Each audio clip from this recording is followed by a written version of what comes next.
Sometimes you just gotta tip your hat where it's due. I never in a million years thought I'd be talking about Joe, even thinking about bringing B. Dot on board.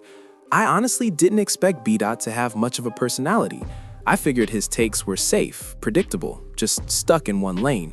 But the more I catch him on the JBP, the more I actually want him around. I'm not gonna front, I really didn't see it coming. What flipped the switch for me was watching him and Parks go at it over music takes. That wasn't viral or anything, but it was a solid moment when they broke down the difference between classical technique and just music that sounds good. And I thought, okay, B. Dot, here's your stage. If he could even slightly knock Parks off that high horse everyone's put him on, he'd really stand out.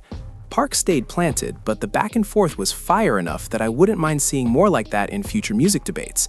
Considering his deep music background, the next big thing, like a Drake versus K. Dot situation, he'll have insight for that too.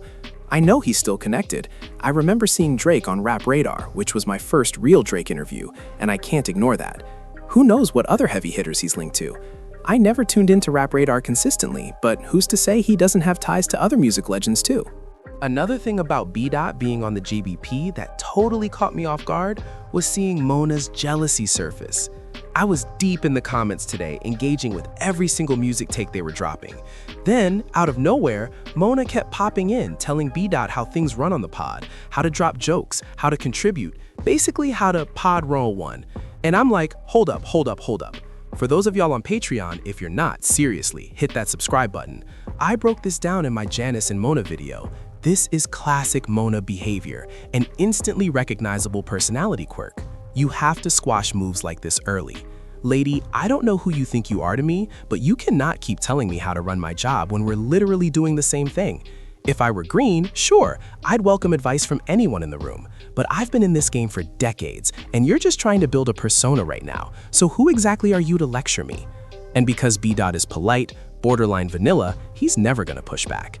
But since I've been on Mona lately, I've been speaking on the tension between Mark and her, and nope, that story's staying on Patreon, my bad.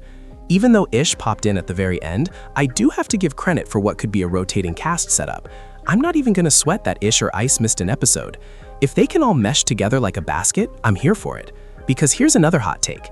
I didn't have to skip every 10 seconds, turn the pod off, go catch other content, and then come back like I usually do. I was able to sit and listen start to finish. That's a win. And I'm not saying B. Dot is solely responsible, but I can't pretend he didn't play a role. I hate admitting it, but I actually felt nothing towards him. Even last time he was on, it was more about Mona, Ice, or Ish being absent than anything else. Who else had missed? Like, oh, everybody's gone. Yeah, it was Ice, Mona, and Flip all absent. So I'm like, all right, salute for showing up. But then Joe drops at the end that he might be back next week. Wait, what? Hold up. So this is a trial run? Okay, got it. But he came with more energy this time. Even when it got corny, like him putting on the do-rag for that Disney character bit, I thought, okay, B, at least you're trying. At least you're in it. I'm not mad at that. But I'm seeing the bigger play now, and I can't believe I didn't catch it until the episode wrapped. I'm not even mad at the political segments. Well, let me rephrase. Not the takes themselves, the segments.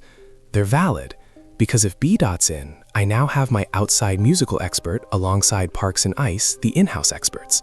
I've got Mark Lamont Hill covering politics, Mona holding down the ratchet news. Sorry, Mona, that's the title. All I have to do is keep stacking, keep adding, so that every hot topic or viral moment online can be addressed on my show. And because of the living room vibe, it doesn't feel like some polished Hollywood production. I'm not saying that's always a plus. Sometimes it feels like a minus, because the authenticity can take a hit when the set looks too slick. But I'm trying to ease up on hating it so much, because I've been an avid critic of where the JBP is headed. At some point though, I have to grow with the bar. If they stayed static, we'd complain about aging audiences, but the content would be stagnant. I see that especially when they touch on topics like sex work or relationship missteps from the past. We'd get frustrated if it was still the same old show. So I need to give credit for the growth they're attempting. But let me ask you, if B. Dot became a permanent member, would you be happy with that, or would it feel off? Drop your thoughts in the comments. Smash the like if you liked the video, subscribe if you haven't yet, and if you already have, you know we're rocking. Catch y'all soon.